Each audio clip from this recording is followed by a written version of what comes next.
Welcome to Doon पाठशाला classes. I am Arun Pant और आज हम क्लास 12th की जो फर्स्ट यूनिट है इलेक्ट्रोस्टैटिक्स उसको देखेंगे। ये हमारे पास सेकंड लेक्चर है। इलेक्ट्रोस्टैटिक की डेफिनेशन की बात करते हैं तो इलेक्ट्रोस्टैटिक क्या है, जैसे हमने बताया था, इलेक्ट्रो का मतलब चार्ज, स्टैटिक का मतलब रेस्ट। ठीक है, मतलब study of charges at rest is called electrostatics. ठीक है, अब इसमें study of charges at rest, उसमें हम क्या देखेंगे और चार्ज के बारे में स्टडी करेंगे। क्या स्टडी करेंगे? उससे एसोसिएटेड मतलब उससे रिलेटेड फोर्सेस क्या हैं, फील्ड्स क्या हैं। फील्ड्स में हम देखेंगे क्या, इलेक्ट्रिक फील्ड, ठीक है, और पोटेंशियल, जैसे मैंने कहा था पोटेंशियल भी एक फील्ड है। एनर्जीज, एनर्जीज क्या, पोटेंशियल एनर्जी। ठीक है, अभी potential energy related to electric field हम पढ़ेंगे। ठीक है, जैसे आपने potential energy related to gravitational field पढ़ा होगा उसी तरीके से। ये तो इलेक्ट्रोस्टैटिक की डेफिनेशन है कि study of charges at rest, associated forces, fields and energies. अब हम चार्ज के बारे में देखते हैं। चार्ज क्या है? Charge is the property of a body due to which it can exert electric force on other charge bodies. मतलब चार्ज एक प्रॉपर्टी है जिसके कारण एक बॉडी दूसरी बॉडी पे इलेक्ट्रिकल फोर्स लगा सकती है। ठीक है, उसको चार्ज कहते हैं सिंपल भाषा में। ठीक, चार्ज किसने डिस्कवर किया था? बेंजामिन फ्रैंकलिन ने। ठीक है, यूएस साइंटिस्ट थे। ऐसा यूनिट चार्ज की क्या है? कूलम, जिसको हम कैपिटल सी से रिप्रेजेंट करते हैं। अब हम देखेंगे इसके बाद टाइप्स ऑफ चार्जेस क्या हैं। ठीक है, तो जैसे कि हम जानते हैं चार्जेस दो तरह के होते हैं, पॉजिटिव और नेगेटिव। ठीक है, लेकिन एग्जैक्टली पॉजिटिव चार्ज क्या है, एग्जैक्टली नेगेटिव चार्ज क्या है, इसको समझने की कोशिश करते हैं। ठीक, पॉजिटिव चार्ज का मतलब क्या है? Loss of electron. ठीक है, और नेगेटिव का मतलब क्या है? Gain of electron. ये आपने केमिस्ट्री में भी पढ़ा होगा। ठीक, अब लॉस ऑफ इलेक्ट्रॉन से पॉजिटिव चार्ज कैसा आता है इसको हमें देखना है। देखिए, इसके लिए आपको एक बात समझनी जरूरी है, किसी भी एटम में number of electron is equal to number of protons होते हैं। ठीक है, मतलब जितना किसी भी एटम में नेगेटिव चार्ज है उतना ही उसमें पॉजिटिव चार्ज होता है, और टोटल मिला के वो हमेशा क्या होता है? जीरो। किसी भी एटम पे मैं आपको कहूँ ऑक्सीजन पे, नाइट्रोजन पे, हाइड्रोजन पे कितना चार्ज है, तो टोटल चार्ज उस पर कितना होता है? जीरो। लेकिन एग्जाम्पल के तौर पर हम देखते हैं कि किसी का एटॉमिक नंबर 10 है, तो मतलब उसमें क्योंकि हमने देखा कि किसी भी एटम में इलेक्ट्रॉन के नंबर से प्रोटॉन के नंबर बराबर होते हैं, तो हम उसमें देखते हैं अगर 10 एटॉमिक नंबर है तो नेगेटिव चार्ज कितना आएगा? -10। पॉजिटिव कितना रहेगा? +10। अब अगर वो एक इलेक्ट्रॉन लूज करता है, ठीक है, एक इलेक्ट्रॉन अगर लूज करता है तो उस पर नेगेटिव चार्ज कितना बचेगा? -9। लेकिन प्रोटॉन तो उतना ही है, तो प्रोटॉन कितने रहेंगे? +10। शुरू में जोड़ते हैं, यहाँ पे कितना रहेगा चार्ज? 0। मैंने कहा था शुरू में हर किसी भी एटम पे चार्ज 0 रहता है। एक इलेक्ट्रॉन लूज किया अगर तो +10 और -10 कितना आ गया? +1 चार्ज। इसीलिए हम पढ़ते हैं कि कोई भी चीज अगर एक इलेक्ट्रॉन लूज करती है उससे +1 चार्ज आता है, 2 इलेक्ट्रॉन लूज करेगी तो +2 चार्ज आता है। ठीक है, जो हम केमिस्ट्री में पढ़ते हैं वही कुछ हम यहाँ पे भी देख रहे हैं। ठीक, तो मतलब loss of electron is equal to positive charge. तो यहाँ पे हमने देखा कि क्या हुआ, नंबर ऑफ इलेक्ट्रॉन्स कम हो गए, किससे? नंबर ऑफ प्रोटॉन से। ठीक है, तो अब हम पॉजिटिव चार्ज की डेफिनेशन समझे कि एक तो लॉस ऑफ इलेक्ट्रॉन है, और लॉस ऑफ इलेक्ट्रॉन से क्या होता है? नंबर ऑफ इलेक्ट्रॉन कम हो जाते हैं बजाय कि नंबर ऑफ प्रोटॉन से। ठीक है, तब जाके पॉजिटिव चार्ज आता है, क्योंकि प्रोटॉन्स पॉजिटिव है ना और इलेक्ट्रॉन नेगेटिव है। अब देखते हैं नेगेटिव चार्ज। नेगेटिव चार्ज में कुछ ऐसा देखिए, नेगेटिव का मतलब हमने कहा गेन ऑफ इलेक्ट्रॉन। तो गेन ऑफ इलेक्ट्रॉन से क्या होगा? जब शुरू में तो इलेक्ट्रॉन और प्रोटॉन के नंबर्स बराबर हैं, लेकिन अगर कोई इलेक्ट्रॉन को गेन करता है तो नंबर ऑफ इलेक्ट्रॉन क्या हो जाएंगे? ज्यादा हो जाएंगे बजाय कि नंबर ऑफ प्रोटॉन से। कैसे? एग्जांपल देख लेते हैं। किसी का एटॉमिक नंबर 10 है तो उस पे प्रोटॉन के कारण +10 चार्ज है और इलेक्ट्रॉन के कारण -10 चार्ज है, टोटल 0। शुरू में हमेशा किसी पे भी 0 चार्ज होता है, ध्यान रखिएगा। अब इसने अगर इलेक्ट्रॉन गेन किया कहीं से, तो इलेक्ट्रॉन गेन किया तो टोटल नेगेटिव चार्ज कितना आ जाएगा? -11। ठीक, लेकिन पॉजिटिव चार्ज तो उतना ही रहेगा, पॉजिटिव, क्योंकि प्रोटॉन तो उतना ही है ना। ठीक, अब इसको जोड़ते हैं तो टोटल चार्ज कितना आ गया? -1। इसीलिए हम कहते हैं गेन ऑफ इलेक्ट्रॉन से क्या आता है? नेगेटिव चार्ज हमारे पास आता है। इसके बाद हम देखते हैं प्रॉपर्टीज ऑफ चार्जेस। ठीक है, चार्जेस की प्रॉपर्टीज क्या हैं? सबसे बेसिक जो आपको पता है like charges repel, unlike charges attract. ठीक, like charges means positive positive, repel इसलिए रिपेल के लिए साइन बनाया है। ठीक, नेगेटिव नेगेटिव ऑल्सो रिपेल, एक दूसरे से दूर भागते हैं।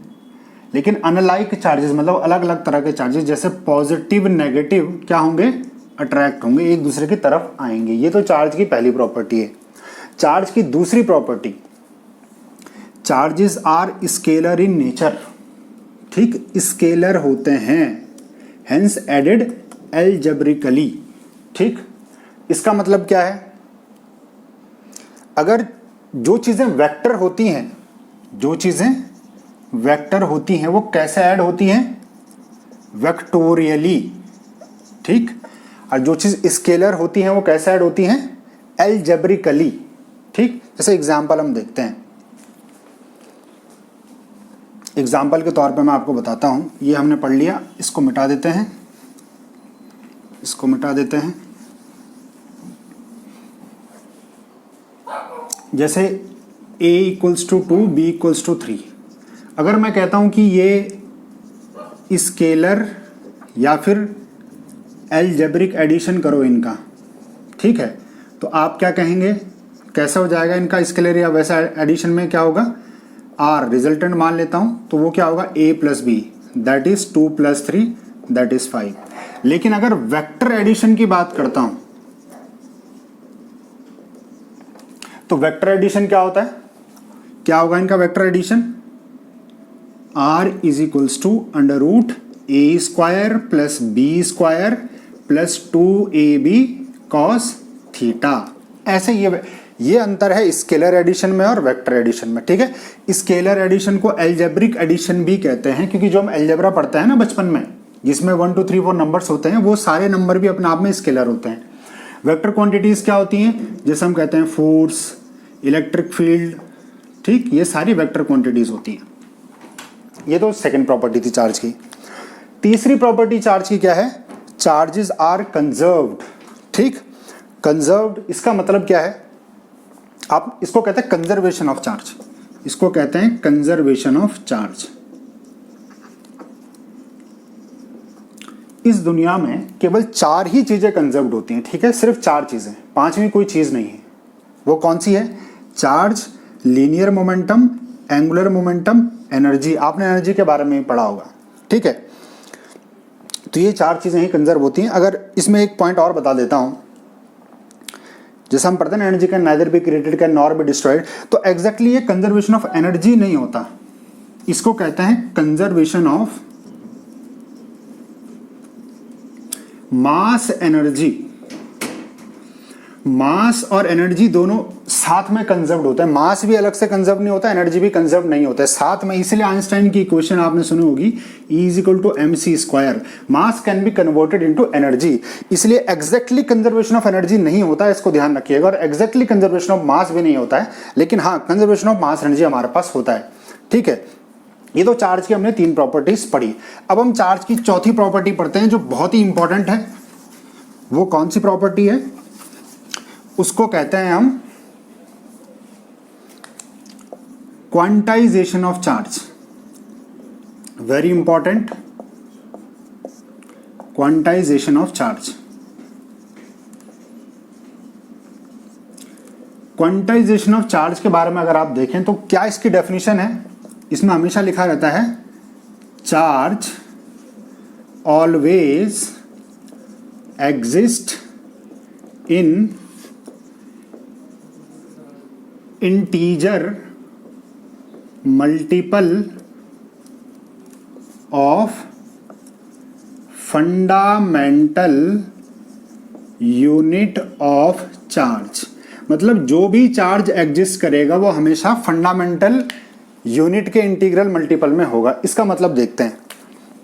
पहली बात, फंडामेंटल यूनिट ऑफ चार्ज किसे कहते हैं, चार्ज ऑन इलेक्ट्रॉन। इलेक्ट्रॉन के चार्ज को फंडामेंटल यूनिट ऑफ चार्ज कहते हैं। ठीक, फंडामेंटल मतलब इससे कम कोई चार्ज नहीं हो सकता। इलेक्ट्रॉन का चार्ज कितना होता है, 1.6 × 10⁻⁻19 कूलम। इससे छोटा कोई चार्ज नहीं हो सकता, इसलिए इसको फंडामेंटल कहते हैं। इंटीग्रल मल्टीपल, इंटीजर किसको कहते हैं मैथ्स में, 1 2 3 इनको इंटीजर्स कहते हैं। ठीक, तो हमने कहा कि जो चार्ज होगा, चार्ज को जनरली क्यू से दिखाते हैं, वो इंटीजर मल्टीपल होगा किसका, इंटीजर मल्टीपल, इंटीजर को एन ले लेते हैं, फंडामेंटल यूनिट ऑफ चार्ज ई की वैल्यू कितनी होगी, ये होगी। ये चार्ज का फॉर्मूला है, ये फर्स्ट फॉर्मूला है इलेक्ट्रोस्टैटिक्स का। तो इंटीजर मल्टीपल का मतलब क्या है, एन की वैल्यू 1 हो सकती है, 2 हो सकती है, 3 हो सकती है। एन की वैल्यू क्या नहीं हो सकती, 1.1 नहीं हो सकती, 2/3 नहीं हो सकती, 1/2 नहीं हो सकती। क्यों नहीं हो सकती, हम यहां पर देखते हैं। देखिए, जैसे मैंने कुछ देर पहले आपको कहा था कि अगर कोई भी बॉडी है, लेट्स से बॉडी ए है, अगर ये एक इलेक्ट्रॉन लूज करती है, ठीक है, या एक इलेक्ट्रॉन लूज करती है तो इस पर चार्ज कितना आएगा, +1e। 2 इलेक्ट्रॉन लूज करती है तो चार्ज कितना आएगा, +2e।